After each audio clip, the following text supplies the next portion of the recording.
Surgery అనగానే చాలా మంది భయపడుతుంటారు. డాక్టర్ గారు మనతో పాటు కాలర్ రెడీగా ఉన్నారు మాట్లాడడానికి. Will speak to them. Hello hello నమస్తే అండి, ఎవరు మాట్లాడుతున్నారు? హలో హలో నమస్తే, నా పేరు దీప అండి. దీప గారు ఎక్కడి నుంచి మాట్లాడుతున్నారండి? మేము అనంతపూర్ డిస్ట్రిక్ట్ అండి, రాయదుర్గ్. ఓకే అండి దీప గారు, మరి డాక్టర్ స్పెషల్లో ఈ రోజు మనతో పాటు ఉన్నారు డాక్టర్ సుంకార రాజేష్ నాయుడు గారు, ఆర్థోపెడిక్ సర్జన్. మరి మీకు కూడా మోకాల నొప్పులు ఆర్ఎల్స్ బోన్స్ కి సంబంధించి ఎలాంటి క్వశ్చన్స్ ఉన్నా క్వరీస్ ఉన్నా సరికి అడగొచ్చండి. ఓకే మాట్లాడండి. హలో హలో నమస్తే సార్. నమస్కారం అండి. సార్ నా ఏజ్ 42 సార్. ఓకే నాకు ఒక 2 years నుండి నీ జాయింట్ పెయిన్ ఉంది సార్. నాకు ఓకే వాక్ చేస్తూ ఉంటాను, డైలీ రెగ్యులర్ వాక్ వెళ్తాను నేను. ఓకే అంటే ఇప్పుడు ఇది ఎక్కడైనా బయట చూపించాలా లేకుంటే ఇక వాక్ కంటిన్యూ చేస్తే సరిపోతుందా ఈ ఏజ్ కి, ఏమనేది నాకు అర్థం కావడం లేదు సార్. ఓకే ఓకే రెండు మోకాళ్ళు నొప్పులు వస్తాయమ్మా, ఒక మోకాలే నొప్పి వస్తుందా? ఒకటే సార్, కుడికాలు ఒకటే. కుడికాలు నొప్పి ఎక్కువ వస్తుంది. ఇంతగా దీనికి ముందు మీ హైట్ ఎంత తెలుసుకోవచ్చా అండి?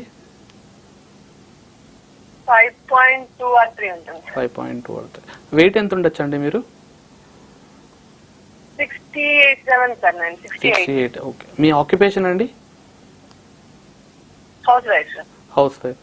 Okay okay. ఈ పెయిన్ అనేది మీకు తరచూ డెవలప్ అవుతుంటుందా లేకుంటే ఓన్లీ వాకింగ్ అప్పుడు మాత్రమే వస్తుందా మేడం? సార్ వాకింగ్ అప్పుడు ఏం రాదు సార్, నాకు వాక్ చేసేటప్పుడు మామూలు నార్మల్ గా చేస్తాను. నేను ఖాళీగా ఉన్నప్పుడు నాకు పెయిన్ అనిపిస్తుంది సార్. ఓకే, ఖాళీగా ఉన్నప్పుడు రెస్ట్ తీసుకుంటున్నప్పుడు పెయిన్ అనేది పెరుగుతుంది. పెయిన్ అనిపిస్తుంది. Okay okay. సో మీరు ఎక్కువగా మీ వృత్తి హౌస్ వైఫ్ అంటున్నారు కదా, ఇంట్లో పనులు కింద కూర్చొని చేసేది ఎక్కువ ఉంటది అంటారా? నిలబడి చేసేదే ఎక్కువ ఉంటుంది. నిలబడి చేసేది ఎక్కువ ఉంటది. సో మేడం మోస్ట్లీ మీకు ఇది 2 years నుంచి డెవలప్ అవుతుంది పెయిన్. అవును సార్. చిన్న చిన్నగా వస్తుందా లేకుంటే ఒకేసారి స్టార్ట్ అవుతుందా అండి? అంటే మామూలుగా ఉంటుంది సార్. అది షార్ప్ పెయిన్ ఇట్లా సడన్ గా పుచ్చుకుంటున్నట్లు అనిపిస్తుంటదా? బయటకు వెళ్ళి చూయించుకోనా లేకుంటే కంటిన్యూ వాక్ అట్లనే కంటిన్యూ చెయ్యనా? Okay okay. చూడండి మేడం, మీరు చెప్పిన ప్రకారం అయితే మీ హైట్ వచ్చేసరికి 5'2" అంటున్నారు కాబట్టి మీరు అరౌండ్ 55 kgs వెయిట్ ఉండాలి. First point. 55 kgs వెయిట్ ఉండండి. మీరు ఇప్పుడు 68 నుంచి 70 మధ్యలో ఉంటున్నారు. సో అరౌండ్ మీరు 15 kgs హెవీ వెయిట్ అన్నమాట. అంటే నార్మల్ వెయిట్ కంటే 15 kgs వెయిట్ ఉంది. ఓకే, 1 kg బరువు పెరిగితే మోకాళ్ళ మీద 5 kgల ఒత్తిడి పడుతుంది మనకి నార్మల్ గా. సో మీరు ఇప్పుడు ఏమవుతుందంటే ఇంత హెవీ వెయిట్ ఉండడం వల్ల, ఇంకోటి వాకింగ్ కూడా ఎక్కువ చేయడం వల్ల ఏమవుతుందంటే మీ బాడీ అనేది దాని మీద ఎక్కువ ఒత్తిడి పడుతుంది నీ జాయింట్స్ వల్ల, నీ జాయింట్స్ మీద.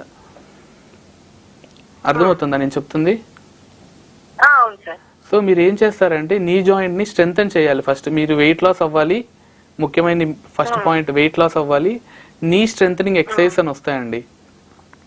నీ స్ట్రెంథనింగ్ ఎక్సర్సైజ్ అని మనకి దొరుకుతాయి. ఫిజియోథెరపీలో మీకు దగ్గరలో ఫిజియోథెరపిస్ట్ ఉన్నా కానీ నీ స్ట్రెంథనింగ్ ఎక్సర్సైజ్ అని వస్తాయి. ఇవి చేస్తున్నా కానీ ఇంకోటి ప్రోటీన్ ఫుడ్ ఇవి ఫస్ట్ మీరు చేయాల్సిన లైఫ్ స్టైల్ చేంజ్ అంటాం దీన్ని. సో ఎప్పుడైతే మీరు ఇవి చేయడం వల్ల నీ జాయింట్స్ అనేవి స్ట్రెంథన్ అవుతాయి. ఓకేనా? మీరు ఇలా చేస్తున్నా గానీ ఏమి ఉపయోగం లేదు, నాకు తగ్గట్లేదు అంటే then you have to go for a consult doctor as immediate as possible. Okay okay sir. ఈ యూట్యూబ్ లో ఎక్సర్సైజెస్ అవి చూపిస్తారు కదండి సార్, అట్లా కూడా చేసుకోవచ్చు కదా? Yes madam. Quadriceps strengthening exercises, hamstring strengthening exercise అని ఉంటాయి మనకి నీ జాయింట్ కి సంబంధించి. మీరు చేసే విధానం చాలా ఇంపార్టెంట్. ఎక్సర్సైజెస్ చేయమంటే ఒక రోజులోనే చేసేయడం ఎక్కువ కాదు. ఫస్ట్ ఒక 10 ఎక్సర్సైజెస్ తీసుకున్నారంటే వాటికే కన్ఫైన్ అవ్వండి, మళ్ళీ వేరే ఎక్స్ట్రా చేయకండి.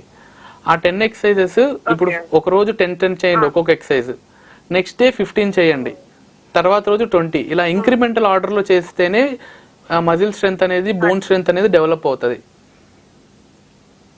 హలో, ఎంత ఏజ్ కి సర్జరీ అవసరము అట్లా ఏం లేదండి సార్? ఏజ్ కన్నా సర్జరీ అవసరం పడుతుందా మేడం? సర్జరీస్ అనేది it's very perspective for single person madam. Subjective అంటాం. అంటే ఏంటంటే ఒక్కొక్క మనిషికి ఒక్కొక్క ప్రాబ్లం ఉంటుంది, ఒక్కొక్క డిజార్డర్ ఉంటుంది.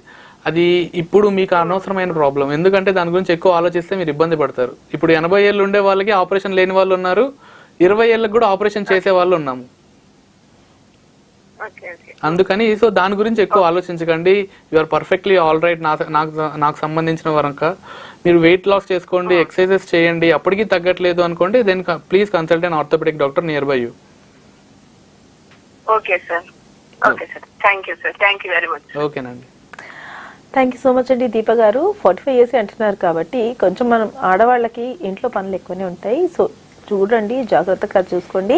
అలాగే కొంచెం వర్కౌట్ మీద కూడా కొంచెం ధ్యాస పెట్టండి అని నేను కూడా అంటున్నాను సార్. ఇక్కడ సార్ కూడా అదే మీకు సజెస్ట్ చేస్తున్నారు. Thank you once for the calling show. Sir, మనము రోబోటిక్ సర్జరీ గురించి మాట్లాడుతున్నాం. చాలా డీటెయిల్గా చెప్పారు. అంటే చాలా మంది రోబోటిక్